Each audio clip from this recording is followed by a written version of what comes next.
Alright. Getting ready to do some planting. Rip some stuff out that got killed from the extreme frost. Get that out of my pocket. These are some peppers I've got started for the spring. What are the Cali Wonder and Golden Wonder? I think the Cali Wonders are red and the Golden Wonders are yellow. But they're coming up. These right here need to be thinned out. I'll thin those out in a couple of days. Got some jalapenos and some Romas and I planted something else. There was a little bit of this and that. It's that time of year where you can't start enough seeds because it's springtime. It's bright and sunny out here. You know, I am just about to, what I was working on before I picked my phone up and started making the damn video, is putting some lettuces in and thinning out some of these that got hit by the Arctic frost. I'm here in northeast Texas, and it got down, I think at the lowest, maybe 14 to 15 degrees out here.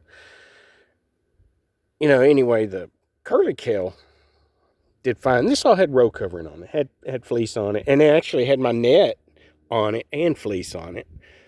Because the week before it had reached 80 degrees, and I was starting to wonder if we were going to start getting caterpillars on my brassicas, because I had some little broccolis going in here, some purple broccolis and this kale and stuff like that. So you want to keep some nets on it to try and mitigate the pest and stuff. But you know, of course, we get an Arctic blast right after that, and you know, basically killed a lot of it. Like you can see that when there's kind of hanging on by a thread. That one's a goner.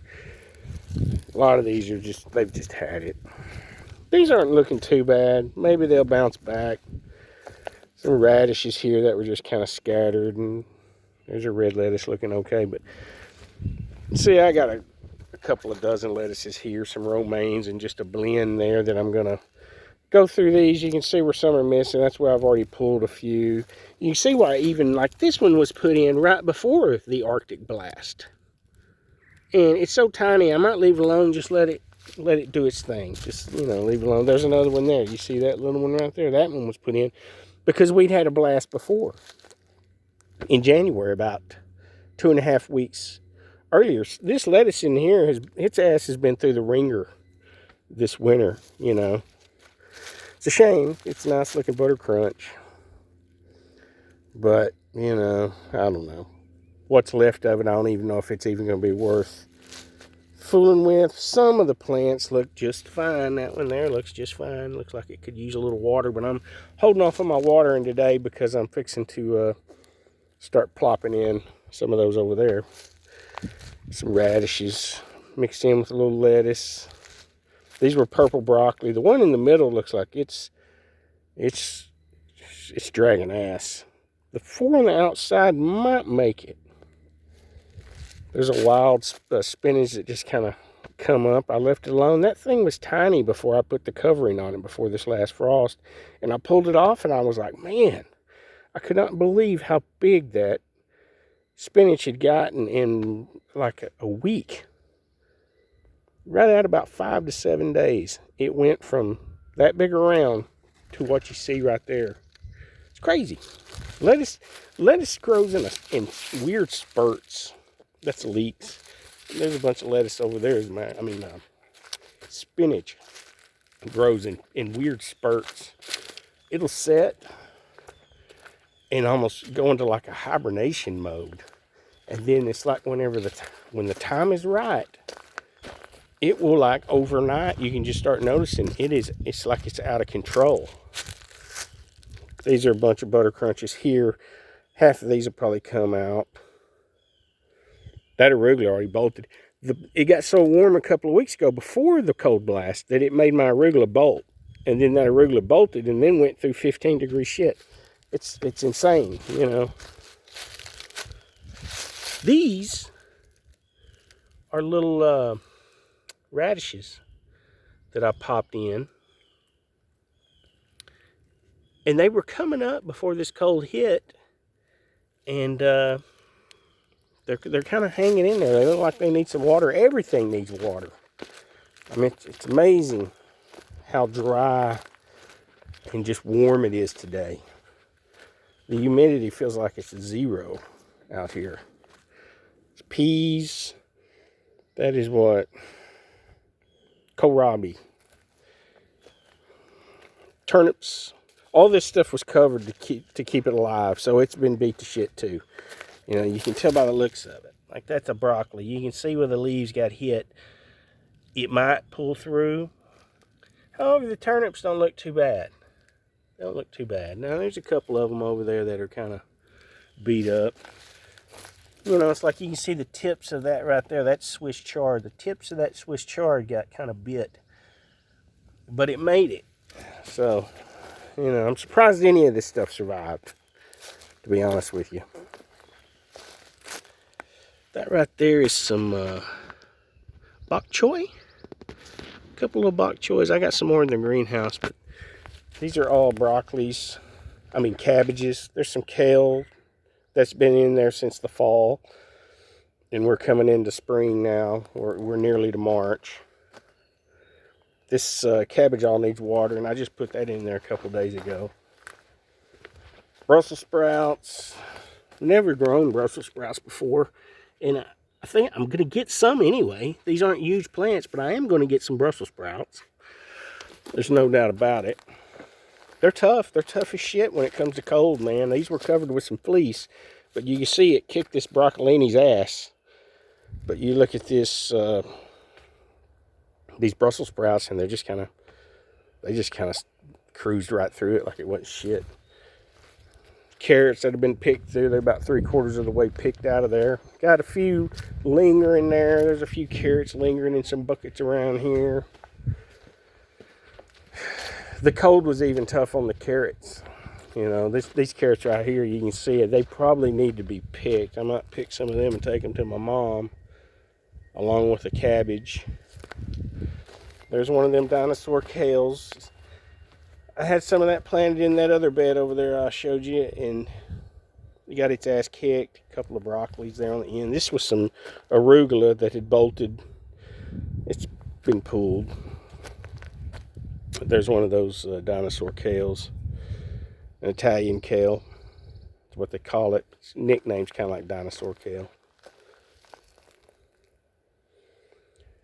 That right there was a bed. It had carrots on the end down there, and then it had broccolini down here. It's all been pulled out. It all got killed. You know, you can see the broccoli plants that I've been pulling left and right.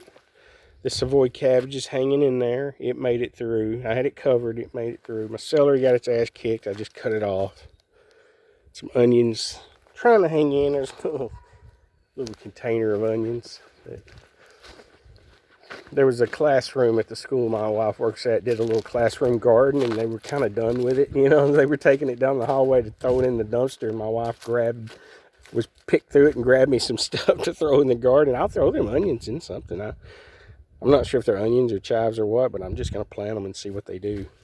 I might just let them bolt and pick the seeds. You know, there's some lettuces and stuff. Here's the tomatoes. You know, it's that time of year. All this stuff has been planted. Oh, it's hot in this tiny little greenhouse right now. Lots of tomatoes. Those right there are Abe Lincolns. Homesteads. I've got eggplant. Those are Florida eggplant. It's supposed to be good as far as the heat goes. You know, I'm here in North Texas. It gets 100 degrees on a regular basis in the summer. Large red cherries. That's what these are.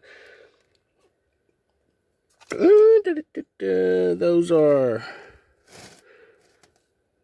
what are they? Rainbow cherries. 6 rainbow cherries there. I think these are cherries too. Some more lettuce, another tomato down there. And these are Abe Lincoln, some Cali Wonder peppers. Homestead, that's my determinant that I decided I wanted to try. It's a heat variety that holds up to the heat pretty good. Got a lot of the Homesteads. Yellow Brandywine is a big, kind of a big boy. A purple, Cherokee Purple's another one of the big boys. Yeah, got quite a few Cherokees. These are little peppers that come from Brookshire's, our local grocery store, that I just kept the seeds because they're little like lunchbox peppers, but they get red, green, yellow, orange, you know. I saved the seeds, and the seeds did so damn good that I felt like I just needed to plant them. I'm going to plant a bunch of them. I like the little peppers. Some more Abe Lincoln tomatoes down here. That's some kind of broccolis, purple broccolis. So I can throw some broccolis in. I got some more broccolis over here that I planted, and some more of that Italian kale, that dinosaur kale. I got some parsley down here, some 5-gallon buckets. Some cilantro that has bolted. These plants don't know what to do. They don't know whether to bolt or go into hibernation mode. They don't know what to do when it's 85 degrees one weekend and then the next weekend it's 15 degrees. You see these radishes kind of got their ass kicked over here. Spinach did okay. The garlic did good. The leeks. Those are leeks on the far side over there. These are garlics.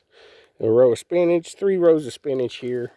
It's doing all right. I picked some of this morning, so it's looking a little thinner than the other stuff. My beets, I planted those yesterday. That looks like the sun's kind of kicking their ass. I just wonder if they weren't hardened off. They had been in the greenhouse for, God, almost a solid week. They should have been hardened off by then. You know, I'd put them in and out. Set them out on that little table right there. Kind of take them in and out. I don't know. I watered them a little bit. Maybe they'll bounce back a little bit better. Onions, my little onions I started from seed are on that far row over there. And they're kind of hanging in there. That cold even kicked the onions' ass, which is, you know, here in Texas, it usually just doesn't get cold enough to kill onions. It just doesn't. We don't get teens very often here. Maybe once or twice, 1 or 2 days a year, and it'll be like the hours right before daylight. Might creep down into the teens, and then we'll bounce right back up as soon as the sun comes up or something. It's just rare for us to come down and just hold all night like that in a deep, deep, deep freeze like that, in the Arctic kind of freeze. It just kicks everything's ass. You cover it, and there's just nothing you can do, you know.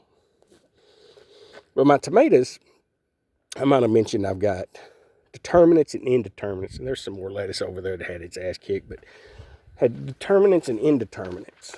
Like my homestead tomatoes, and I have some Romas growing out in the shop. Those are, they're all determinate, meaning they make like a bush, and then you pick a batch, and you might get another little batch, and then that's pretty much it. The indeterminates kind of grow on a vine, and they just continue to grow as long as you can keep them alive. As long as you can keep them watered, you can keep them from the heat from killing them, or disease or something like anything from killing them like that. There's old mama kitty. As long as you can keep stuff from killing them, they'll keep on trucking, you know. But we're going to grow a little bit of this and a little bit of that, so we can do. Right now, I got to get out and do some lettuce. Get some lettuce planted. All that good stuff. There's my solar setup. It's still doing good, man. We had our power go out for quite a while in the middle of that cold stuff. You know, which I got a wood burning stove out here in the shop, and then I have a diesel heater down there.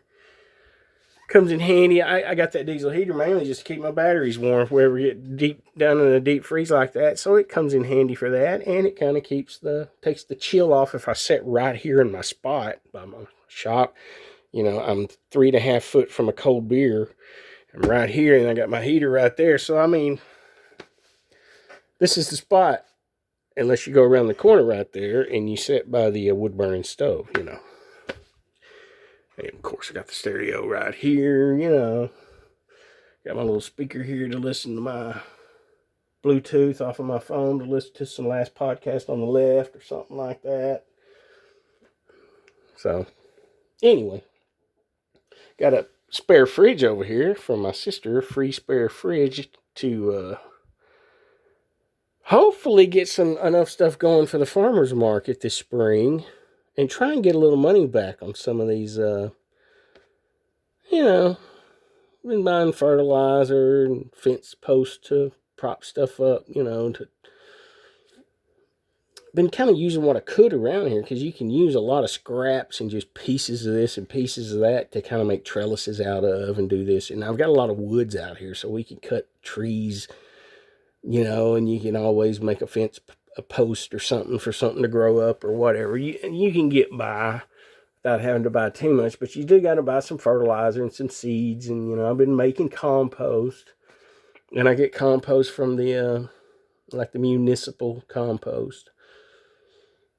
They don't call it that. It's just a place where they basically dump all of the leaves. They have a street sweeper in the town. It's just a small town. It's maybe 25,000 people, but it's big enough to have a street sweeper that sucks up all the leaves out of the street, and then they take it out to a public area that's actually like a nice little nature preserve. But there's a little corner there where they dump leaves, and if you go back in the back, leaves and wood chips, because they do all their tree trimming for the city too. If they have trees they need trim, trees come down on streets or whatever, they buzz them through and they take them out there and dump them. So you got piles of wood chips, you got piles of leaves, and then if you go back in the back where they used to dump them a long time ago, and you just dig down a little bit with a couple of 5-gallon buckets and dig down, a foot, and you hit some nice loamy, good stuff, and it's got warmth to it too. You can stick your hand on it and feel the warmth in it. So it's got some bacterial action going still, but it's years old. It's just like dormant heat that is just trapped down in that earth, in that dark loamy earth. And you pull that out, and then I sift it, and you'll get bottle caps out of it and bubblegum wrappers and stuff like that. But when you're all done, man, it's pretty good compost. I mean, I'm not gonna complain. I mix it with some Coco Core, or that what's that other shit called? Stuff they get out of Canada. I'm drawing a blank now. Anyway, it's stuff you grow plants in. I'll mix it half and half with some of that stuff and peat moss or Coco Core, and mix it half and half with that, and then I'll throw a little cheapo kitty litter in it, and then I'll throw some of that vermiculite in it and make a pretty nice loamy seed start. It depends on how I sift it. I can use it for starting, or I could just use it for potting. But hell, it works just fine, and it's cheap. That's what I mean. You can get by. Like, you've seen my plants out there in egg crates. I keep the egg crates, and I can start a dozen seeds. I get a dozen little lettuces going in one. And you can actually use them 2 or 3 times, just like anything else. So, anyway, I have got a soil blocker for Christmas that I asked for. That I've been using that a bit too, getting the hang of that, and it works good with my mixture of, like I say, my compost and Coco Core or a peat moss mix. You just got to get the right amount of water in it and make some good soil blocks. And they work well. I've grown the shit. Half those tomatoes I just showed out there in that greenhouse were started in soil blocks and then potted up into little planters, So, definitely works, and it saved the trouble of having to take them out of a pot. They're just sitting there, so whenever you want to put them, you want to upsize them, you just get your pot, put a little dirt, a little something in there, and then set the little block in there, and then fill it up and kind of press it down and water it in, and it's done. I mean, you can do a lot of tomato transplants in a very short amount of time. It takes almost longer to label them and to keep track of what's what than it does to actually do the work, But anyway, we'll call it a day. I got some radishes. I set these out because I was wanting to plant those. Alrighty.